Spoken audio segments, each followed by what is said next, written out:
All right. So good morning again, everyone. Very early morning for those of us who are joining from Europe. Two of our participants are from Europe. I am Aaron, and today we will be having the academic workshop as part of the activities lined up by the Decolonial Studies program, the Philippine International Studies Organization, and the International Studies Department of Miriam College that will run up to Saturday with the uh, work international conference. So for today, as you've seen a while ago, we have this particular program uh, lined up for us to formally open our session this morning. Can we have Francis Antoinette Cruz, co-convener of the Decolonial Studies program of the UP Center for Integrative and Development Studies and the president of the Philippine International Studies Organization. Frankie? Good morning, good day, or good evening to everyone. I'm very thankful that you were able to gather here today, despite the considerable differences in time zone. Welcome to the Right Shop of the Decolonizing Global Studies International Conference, organized by UPCID's Decolonial Studies program, the Philippine International Studies Organization, and Miriam College International Studies Department. We are very grateful to Professor Alatas, Dr. Lamont, and Dr. Uliaseran for agreeing to share their experiences and act as reviewers for today's papers. This event was originally meant to take place over 3 days at Miriam College prior to the international conference, but the pandemic has forced us to migrate online, as with many other conferences and academic activities. Before we begin, I hope you can indulge me a little as I introduce the Decolonial Studies program. This is a relatively new research and policy program that began in early 2019. In that year, we organized several roundtables centered on the prospects for decoloniality in law, in Southeast Asian studies, language, and religion, the results of which were published in a series of policy briefs and discussion papers. This year, we have had events leading up to the creation of modules and various publications, such as workshops, forums, and this international conference and Right Shop that focus on decolonial research and initiatives. We have invited scholars from various fields, including health and anthropology, sociology, the humanities, to come together and convene to talk about projects that have been occurring throughout the region and within the Philippines that deal with decolonizing activities. Now more than ever, as the inequalities of healthcare, the securitization of migrants and ethnic minorities, and rapid degradation of the natural environment become increasingly palpable, decolonial research is all the more urgent. A few months ago, I received a link to an article in the Jakarta Post that was published just last year in January about an event on post-colonial studies in Southeast Asia held at the Goethe House, Jakarta. At this forum, the question of why Southeast Asia appears lacking in post-colonial theoretical perspectives was brought up, and how studies of the colonial past and its markings on the present would look like moving forward. I would like to think that the overwhelming interest in this conference, we had about 500 registrants, but unfortunately there are certain limits to Zoom, and our other activities has adequately demonstrated what the future holds for both decolonial and post-colonial studies and decolonizing initiatives in the Philippines and in the wider Asia-Pacific region or Southeast Asian region. Here's to a fruitful workshop. I look forward to the discussions ahead and to seeing the presentations of both the reviewers and the paper presenters. Good day to you all. All right, thank you, Frankie, for that opening remarks. So as you are aware with regard to the program we will be having this morning, firstly, we will listen to our 3 workshop mentors, and then it will be followed by brief presentations from the workshop participants, and then we will have comments from the mentors and an open discussion later on. So maybe we can begin with our first academic mentor this morning. I guess he doesn't need any much introduction because he is well known. He is the professor of sociology and Malay studies at the National University of Singapore, He has published a lot of work on theory and research on Asia, particularly about Ibn Khaldun and the social sciences in the context of Asia. Let's listen to Professor Syed Farid Alatas. Thank you very much, Aaron, and Nassif and Frankie as well. Thank you for the introduction. Thank you for the invitation, first of all. I'm assuming you can all hear me well? Yes, we can. Yep. Yeah, thank you. So in the 20 minutes that I have, I'd like to make perhaps 5 or 6 points regarding this whole issue of decolonizing knowledge. I don't have any slide. I don't have any PowerPoint presentation. The 6, so I'll just go through each of the 6 points. Now, well, let me just list the points for you right here, first of all, and then I'll discuss each of them one by one. The first has to do with the meaning of decolonial, or the meaning of decolonizing knowledge. Secondly, I want to say something about why we need to decolonize, and I'm giving 3 reasons as to why we need to decolonize knowledge. Thirdly, I want to discuss 3 varieties of fake decolonization. Fourthly, I'd like to speak in more practical terms about what we actually need to do. And fifthly, I'd like to this is if there is time, to speak about you know, a model for the reconstruction of ideas along a decolonial mode. So that's basically what I would like to discuss. Now let me begin with the meaning of decolonizing knowledge. Now, of course, this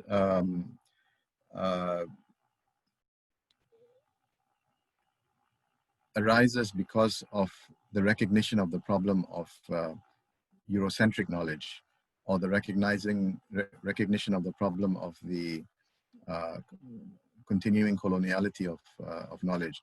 And these problems, whether we call it Eurocentrism, whether we refer to it as Orientalism, or we refer to the coloniality of knowledge, have been recognized for decades, even you know, more than a century. And in fact, probably among the first throughout the non-Western world was Rizal to recognize this problem of the Orientalist or Eurocentric nature of knowledge production. Although, of course, Rizal didn't use the terms Orientalist or Eurocentric, but he definitely did recognize the problem. So the question of, or rather the felt need for decolonization comes from the recognition of this problem. Now, I find that in much of the discourse on Eurocentrism, on Eurocentric knowledge production, there is often you know, little attention paid to the definition of Eurocentric or Orientalist knowledge. I don't have the time to go into all the details, but I'd like to highlight a couple of features of Eurocentric knowledge. First of all, I would define Eurocentrism or Eurocentric discourse as a discourse that marginalizes non-European subjects, non-European subjects meaning non-Europeans as knowing subjects. And furthermore, it's a discourse that distorts reality. And often the distortion of reality is a result of the marginalization of the non-European as the knowing subject. Let me just give a couple of very simple examples. At the simplest level, we don't even have the names. We don't even have the original names or the names of things the designation of things which are rooted in our own experience and history and culture. I mean, if you just take the name of, well, you know, I think of my own country, yes, Malaysia.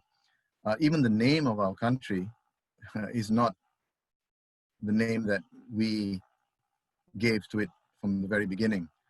It's not our name. It's not even a name from our own language, right?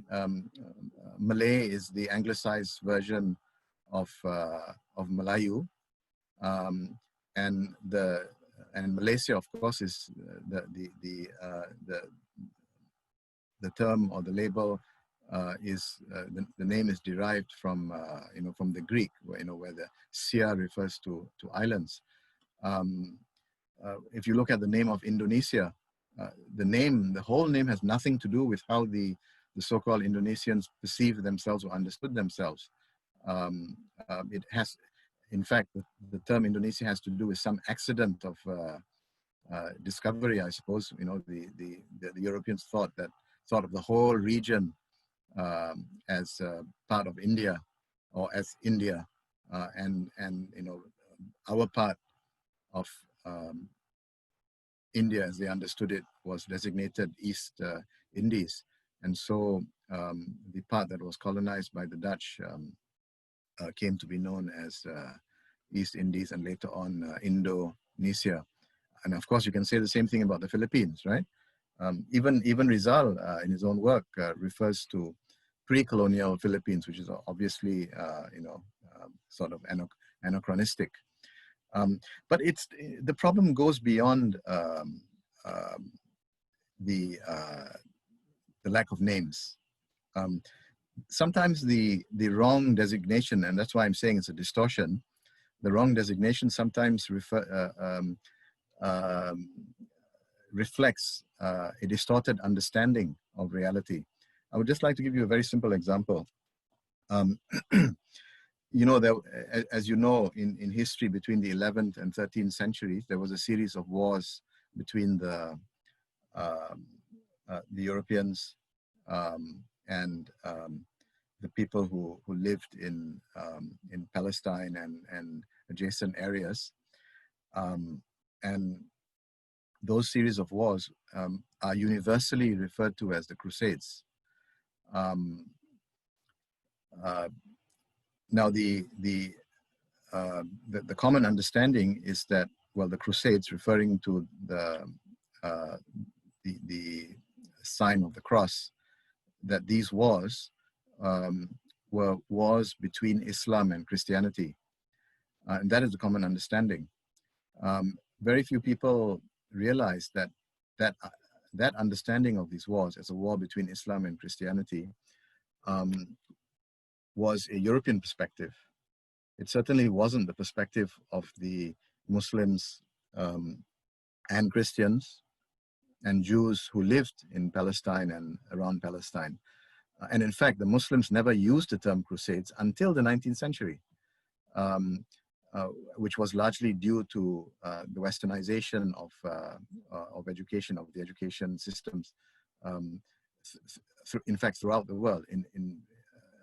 It is only in the 19th century or 20th century that Arabs, Persians, Turks, Malays, or Indian Muslims began to use the term Crusades in their respective languages. So Perang Salib in Malay, Hurub Salibiyah in Arabic, Jang Salibi in Persian, and so on. Salib meaning cross.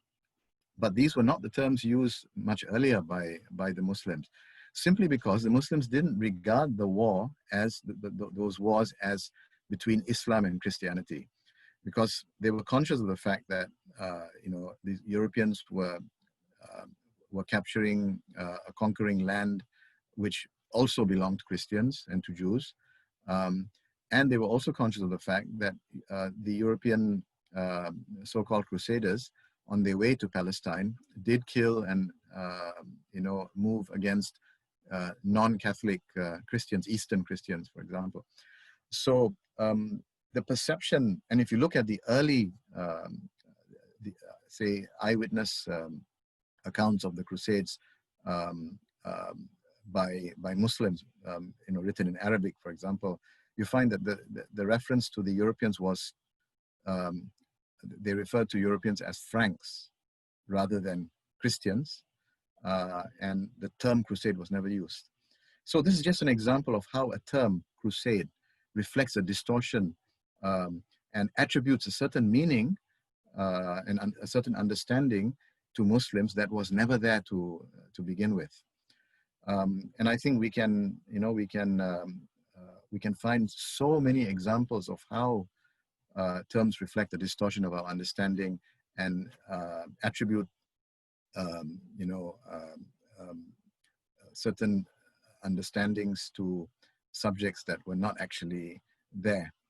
And I think we've only begun to explore this problem of distortion in all the various fields in the humanities and social sciences. Last year, 2019, Singapore spent the year commemorating the so-called founding of Singapore by Raffles in 1819. And I was myself involved in some discussions about that. But I was also interested, and I reminded people that there was something else that happened, not in 1819, but in 1519. And that was, this has to do with the story of the circumnavigation of the globe by Magellan. And there also you have the problem of silencing, of loss of memory, of historical amnesia, and even possibly distortion of history. Where it is said, and Filipinos, I think, are like Malaysians, are very well aware of the story, that it is said that it was, well, the Filipinos say it was a Filipino. Well, there was no Filipino at that time. But I think the idea was that there was a so-called native, a Malay perhaps, possibly a Malay, who was actually the first to have gone around the world, right? I think you know the story. In Malay literature, in modern Malay literature, now in the stories, in the travel accounts of the Europeans, such as Pigafetta, who actually traveled with Magellan, this Malay, or this person, this native, we don't know his name. We don't really know his real name. He's given the name of Enrique or Enriquez, and he's said to have been a Christian or maybe converted to Christianity.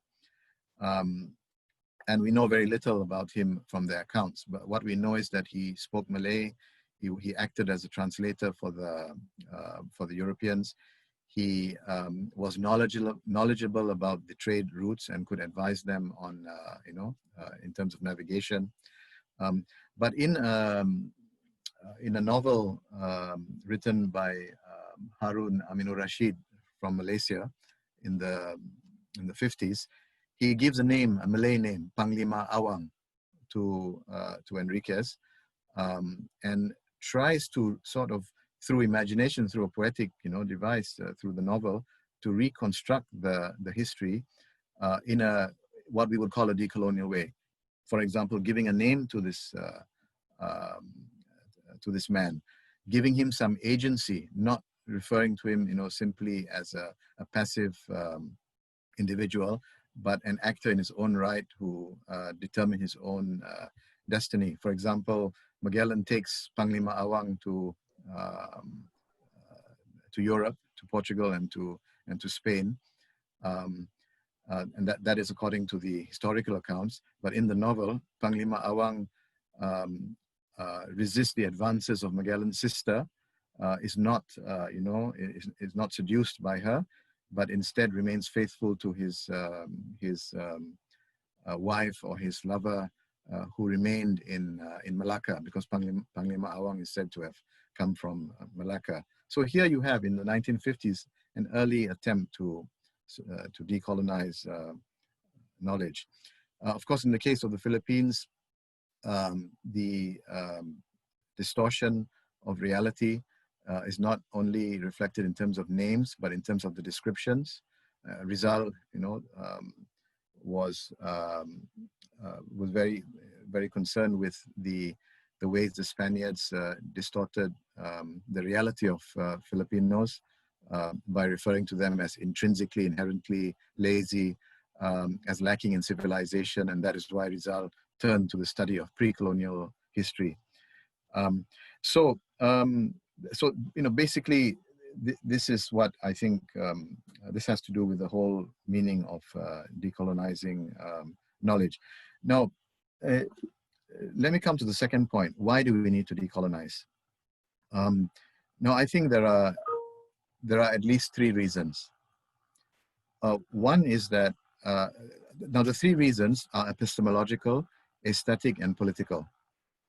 At the epistemological level, there is a need to decolonize in the sense that the entire theoretical and conceptual framework of the social sciences and humanities are founded on concepts almost wholly derived from the European tradition.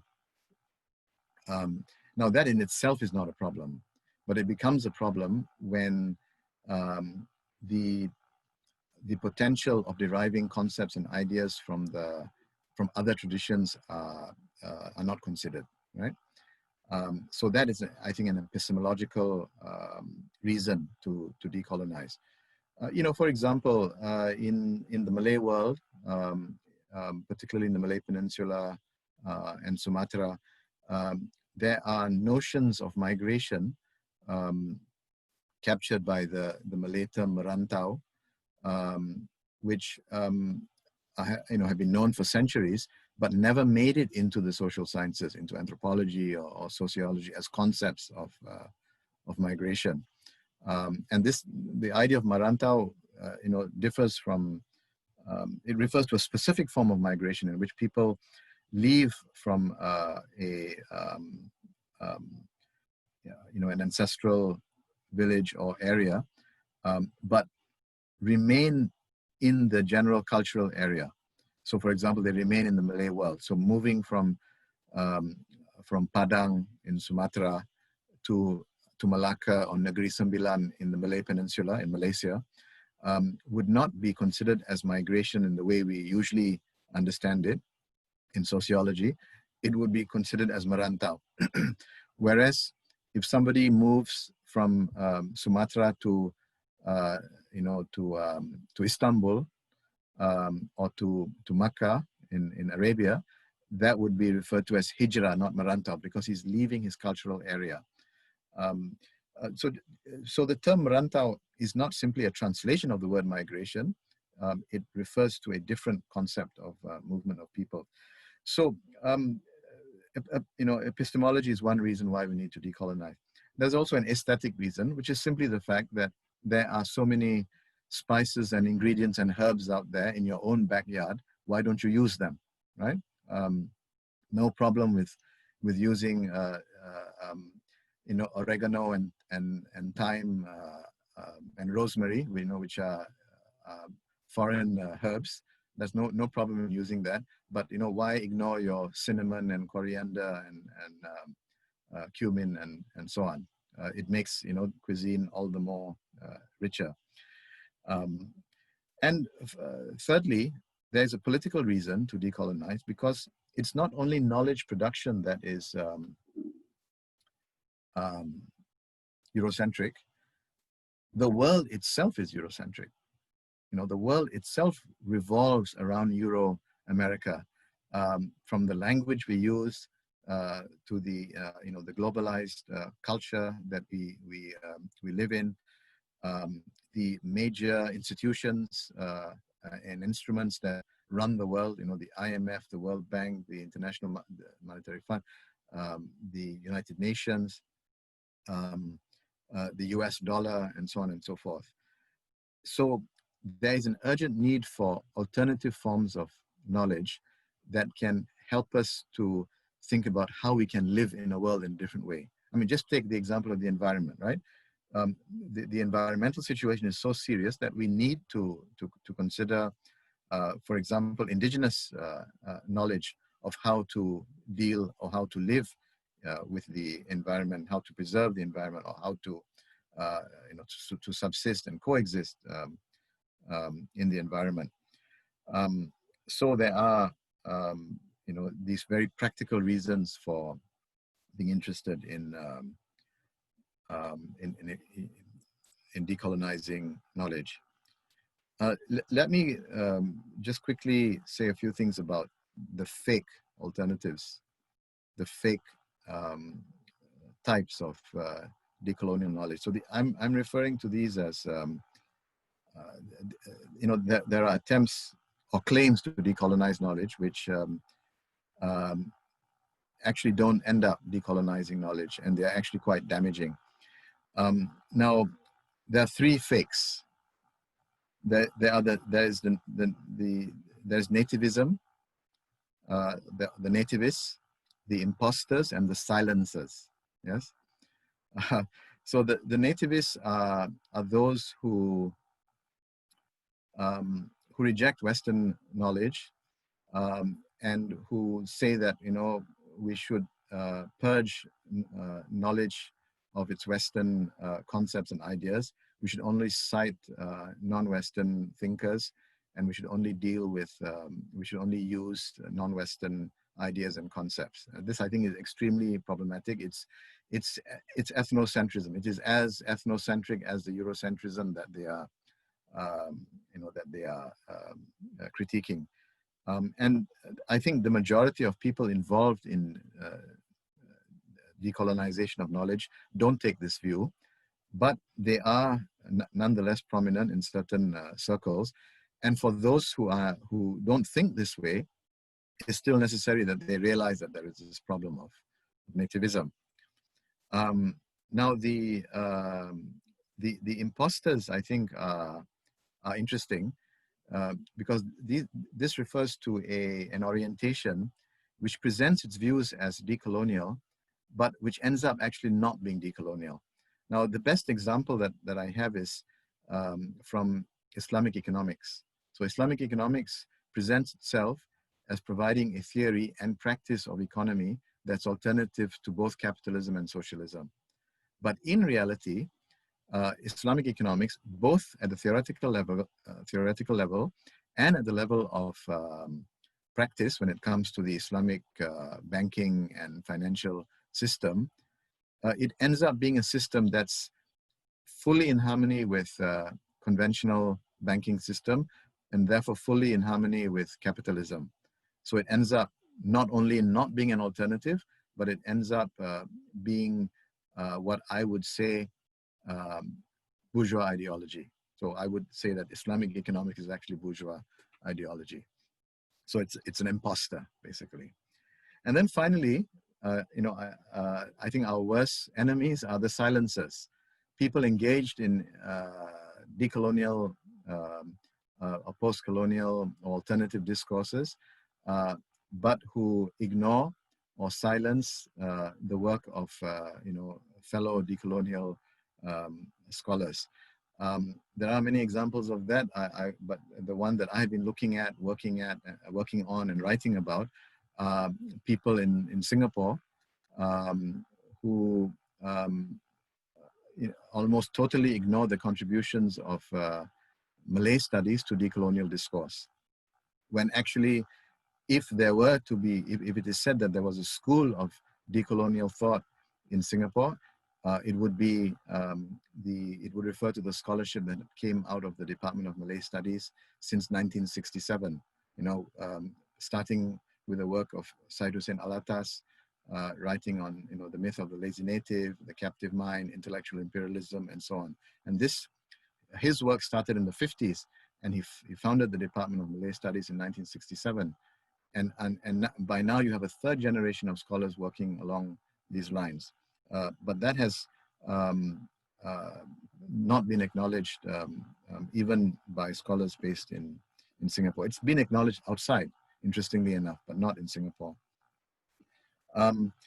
So those are the fakes. My time is up, so I really need to wrap up. My fourth point, and this is very simple, let's stop talking about decolonizing knowledge and let's do it, right?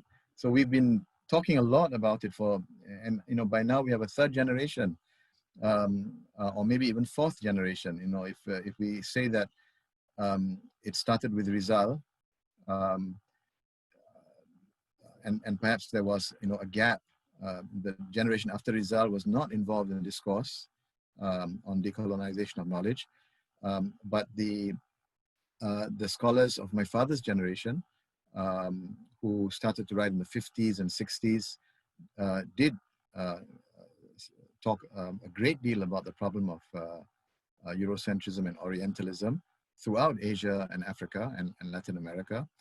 And my generation also talked about it. And now the third generation is talking about it. But what we need to do is actually teach along the lines of decolonizing knowledge and to write textbooks, rewrite textbooks, introductory works to sociology, anthropology, political science, geography, and so on.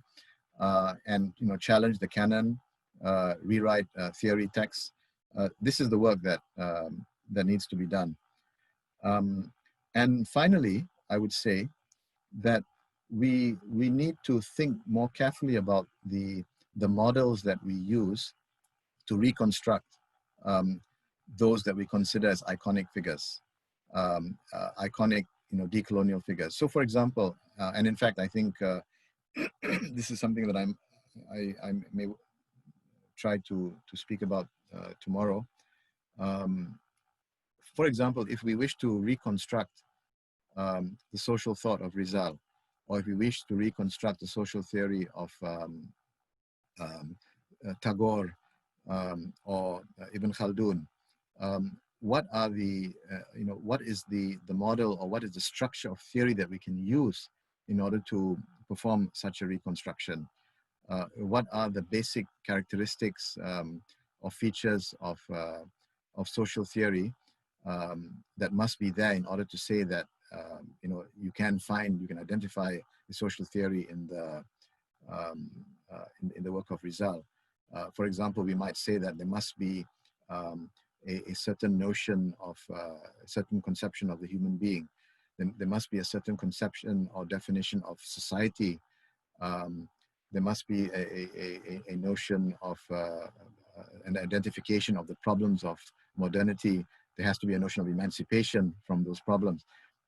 If we have such a model, then I think it would be possible to use that as a guide in order to reconstruct the thought of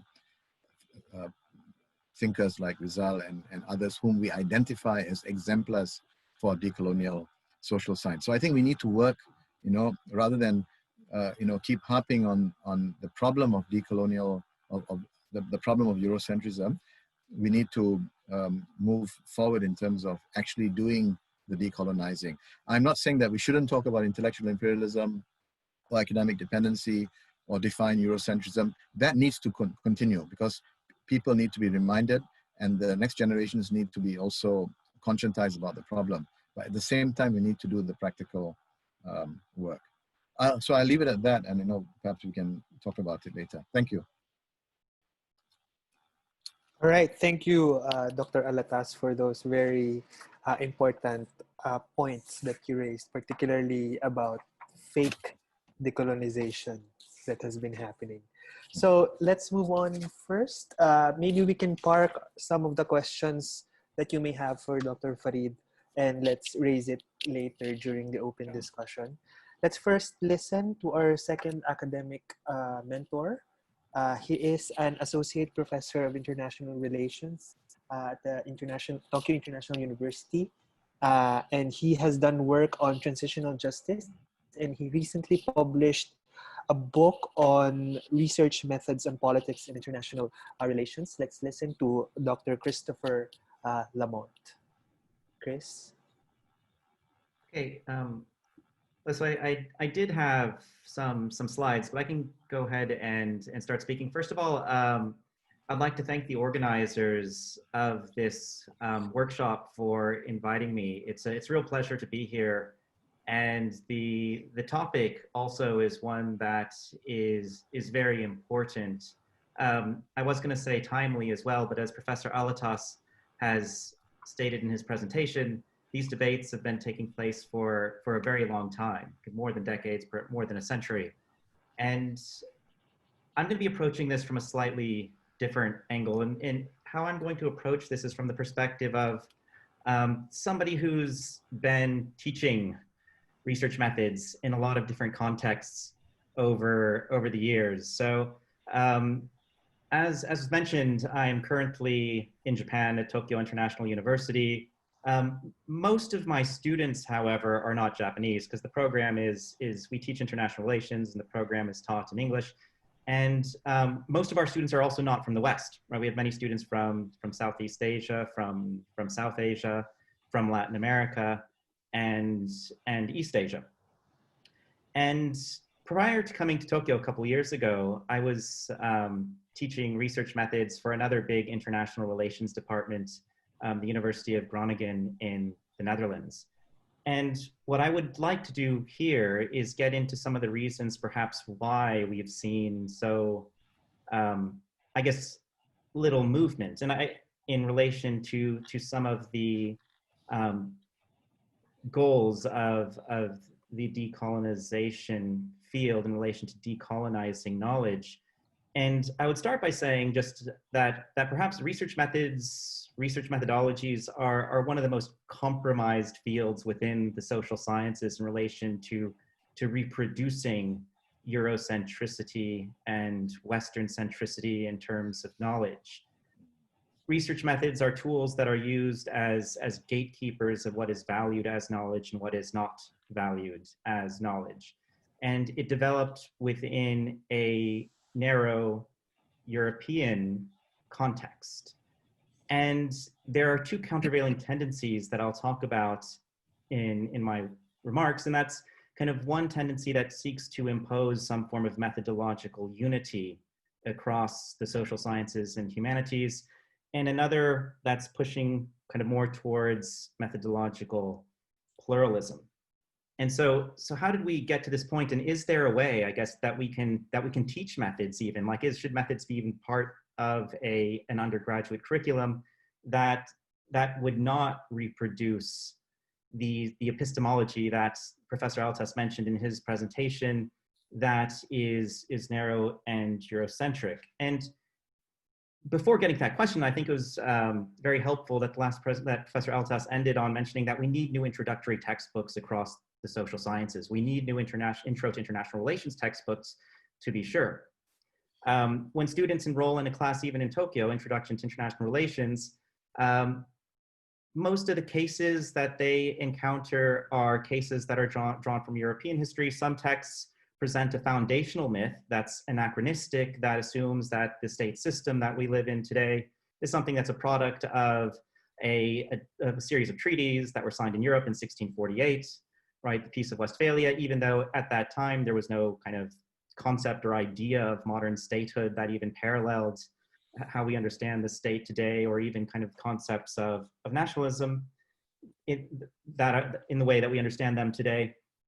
And in that type of distortion is happening on the on the method side as well, that anachronistic storytelling of international relations and how we understand international relations is deeply embedded within some of the core theoretical traditions that are reproduced today also, that would go back and reference examples drawn from antiquity to try to explain something today. And the question is, how did we get to that point? Well, don't have time to go into all of that, but this is a story that has been widely told a number of times, right? That the emergence of international relations as a discipline today is really a modern discipline that was born out of the European experience, born at a time of imperialism, born at a time of colonialism.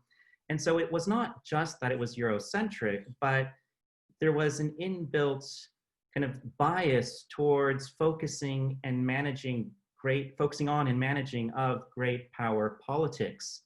And therefore there's a privileging of power that is reproduced today within the discipline that leads students to think that if they want to undertake a research agenda that would have a broader impact in the field, that they need to focus on those states or those concepts that are of concern to the great powers. And again, this is reproduced through institutions of higher learning and reflected in kind of the worldview of elites. And this relationship, and some of the authors in the workshop today got into this, particularly the one paper that dealt with the reproduction of Eurocentricity in higher education in particular. And we talk about commodification of knowledge, right? Lack of access to information. And this is all serving to reinforce the status quo that we have encountered.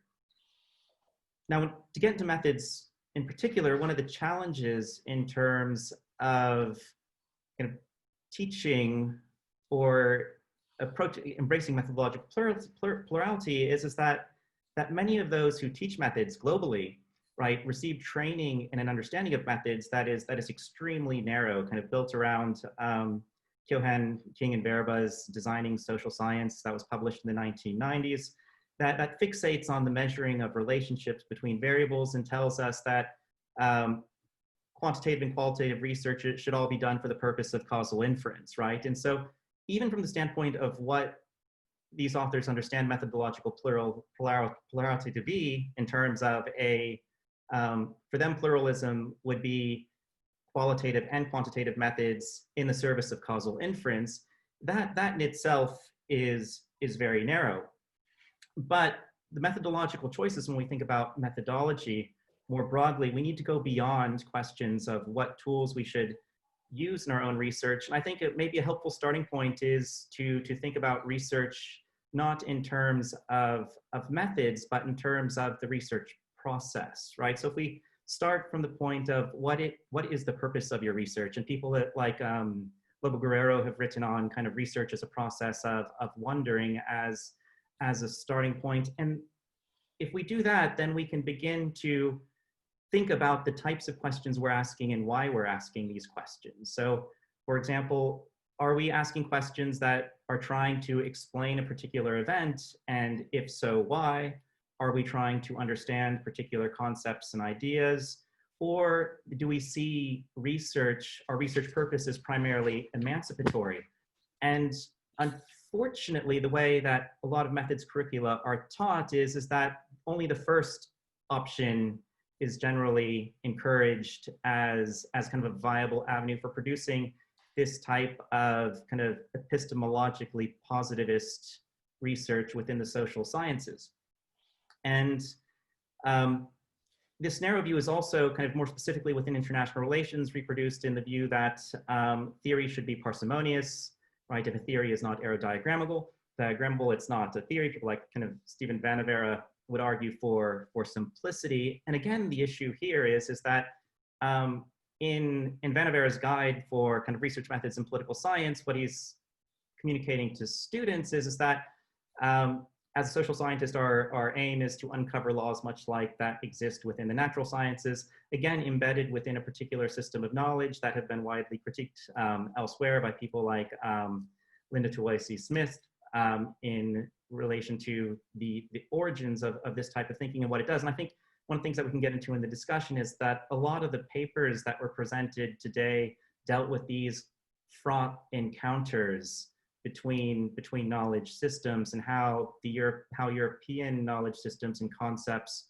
were able to displace and erase alternative knowledge systems to the point to where today, rather than producing critical research that challenges dominant, taken for granted practices, a lot of research that's being produced is a product of this kind of epistemological reproduction of what we value as knowledge that's taking place in the context of methods and methodology training. And so I think one of the key focuses that we need to look at is what is the next generation of scholars being taught about epistemology, about knowledge, what is research, because that is shaping the type of research that's being done. It's also sending signals about what is valued in the academy. And one way to break away from that a bit is to harness some of the tools that have been utilized by feminist scholars, in particular in international relations, that introduce reflexivity as a research ethos, and reflexivity is often discussed kind of solely in the context of interpretive scholarship, but there's no reason why it has to be kind of bound just to that. And a lot of more interesting work, a lot of recent interesting work has raised questions about, for example, silence's work, not just in relation to particular scholars, but also into entire particular questions. And I think one big question that is being asked now more in international relations is how is it that as a discipline, international relations has produced a narrative of the 20th century and the early 21st century that is absolutely silent on race? And race played a central role in how people understood, and also the kind of hierarchies in international politics throughout this period of time, and continues to do so today. And why has that been? Why do we not have the vocabulary to engage with that? And the answer to that would go back to, it's in part because of the kind of a narrower methodological view of what we value as knowledge and what we value as an active research program. So recent research by people like Robert Vitalis, who have refocused or recentered this question on race, has proved helpful there. Again, other approaches have challenged dominant approaches to studying the kind of the realm of the international through kind of a more reflexive research ethos, and also these post-colonial approaches. And again, I'd put a small caveat here, is I'm approaching these debates from the perspective of somebody who's been very much involved in kind of methods teaching over the past 7 years. So I find a lot of these contributions, and a lot of the contributions that are being made already, to be absolutely fascinating, and fascinating in part because when you look at methods literature, apart from more recent post-colonial contributions in the 20th century, there isn't still a sustained place where you can have this debate within with the kind of the bigger kind of methods journals. And I think this is creating a misfit, and you get a lot of younger researchers in particular who are confronted with designing their own kind of first major research project, and they've got questions that relate to their own research design or methodology, and they're going out and they're finding kind of this work that does not speak to them, right? That is almost like you are reading about kind of a total different reality in a way you are in that sense. And so how do we then reconfigure methodological training and education, which is a kind of a core component of a lot of graduate and undergraduate programs, in a way that is sensitive to these reproductions that I talked about, but also in a way that can help deconstruct this colonial way of understanding and making sense of the world that not just permeates international relations, but also kind of the field of study that I engage with more directly in my own research. Like fields like transitional justice have found themselves open to or exposed to a tendency to create kind of toolkits that can be geographically kind of brought from one region to another, and importing a set of ideas and concepts and experiences, and actually doing more harm in many cases by displacing the sources of knowledge that exist, and by creating a hierarchy in a sense, because one is a kind of United Nations best practice vocabulary, and the other is a vocabulary that people find difficulty engaging with in terms of access, power, funding. All this, one group is privileged in that context. And I'd like to mention here some researchers in Tunisia had raised this in the context of, right after the revolution in 2011, there were a number of NGOs that were forming, that were associations of individuals who had been victims of the previous regimes, and those NGOs that actually had access to funding and could speak for victims' communities were ones whose members could speak French, one whose members had probably been part of civil society under the kind of the space that civil society was allowed under the old regime. So therefore they're familiar with how to approach funding agencies. And in short, they were elites. And so meanwhile, individuals who had formed associations from more marginalized, historically marginalized parts of the country they did not know where to look for this type of support, would not be able to fill in a funding application in French or English. And so you had practices even like that of transitional justice, which kind of from the outside were seen as facilitating a process, a difficult process of dealing with the past, displacing and further marginalizing and further replicating inequalities in that particular context. And all of this goes back to, again, kind of how we value knowledge is also how we approach funding applications, right? The same types of processes of exclusion are taking place. This goes far beyond just what's being produced in methods textbooks. So I guess because I think I'm running out of time here, I just kind of sum up with a few questions, and that's kind of a question that I don't quite have the answer to, and I think this is something that requires kind of a constant kind of updating of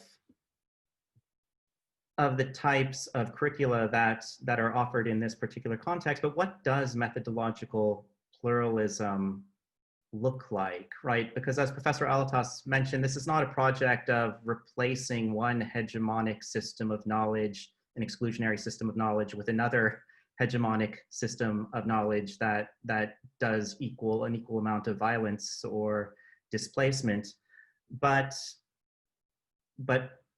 rather having an openness to knowledge in its own context in a way that does not displace or harm it. And I think one of the important things is not just an awareness, this requires not just an awareness of difference, but not presenting competing methodological approaches in a hierarchical manner.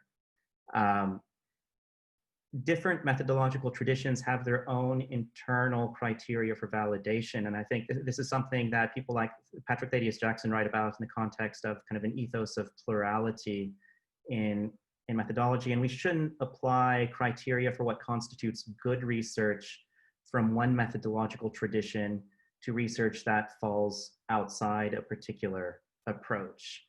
And we should focus, therefore, kind of rather on internal consistency, kind of among our kind of sources, among our, within our approach, kind of the type of question that we're asking, rather than worrying about how our research design fits into other approaches that we might not even be speaking to.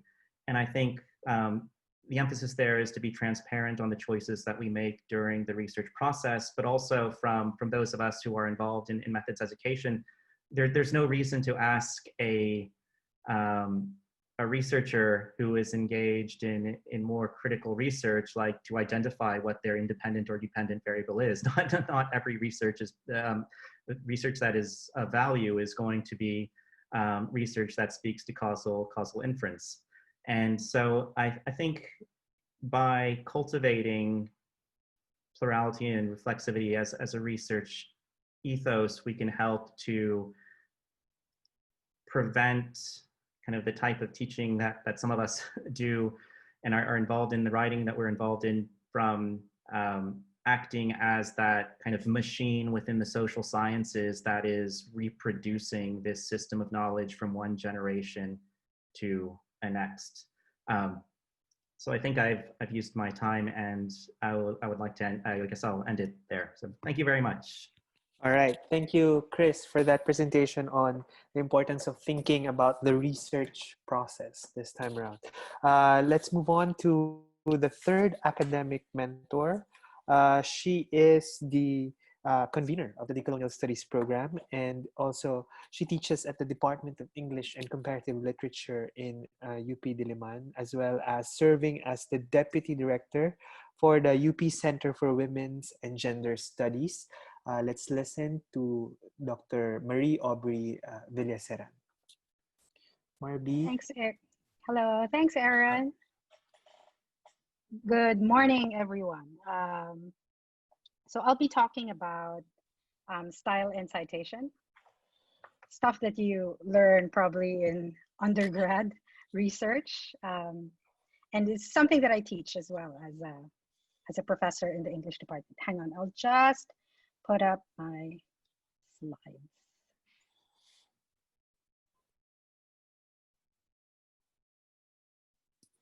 Sure. Okay. It's not like they're fantastic slides. They're just kind of place markers there. Okay. Right. So, although academic or research writing is a very solitary act, in that you usually suffer through it alone, because even if you're co-authoring, it's not actually like you're writing at the same time together, right? The purpose of academic writing is not so lonely. Academic writing is actually participating in conversation. So when you write a research or academic paper, you're participating in an intellectual conversation. So to help your readers locate you and maybe even themselves eventually in that conversation, you have to fill them in on what has been said before. This is where the conventions of style and citation come in. They are there with the aim of helping people follow and eventually join the conversation with greater ease. Now, this is something that you probably have been made aware of while being taught research writing in college, and something always in your mind, hopefully, as you write for graduate school or for academic journals. So going back to the metaphor of a conversation, before you can tell your readers about your thoughts or what you're contributing to in the discussion, you have to let them know about what others have said before you. So to provide context, if you will. And this is where the sources, mostly found in the literature review, come in. The review of related literature is there to contextualize whatever it is that you're going to say. The literature review then maps the path of knowledge about your topic or your research subject. In a way, you can actually say that you're shaping or influencing your readers' understanding of something through the sources you've chosen to include in your work. Now, citation is important in that it gives credit to other scholars who have contributed to the conversation before you joined in, or have actually inspired you to respond to an idea they've put forward. It's also important because it lends you credibility in as much as it lends credibility to the work being cited. So to answer the question that I posed in the title, yes, citation does matter, style does matter. And the specific style and format the journal asks you to write in also matters, as it is ideally geared towards increasing knowledge production of a specific kind and aimed towards a specific target audience. But just because it matters to journal publishers doesn't mean that it's not problematic. So why is this important in a decolonial context?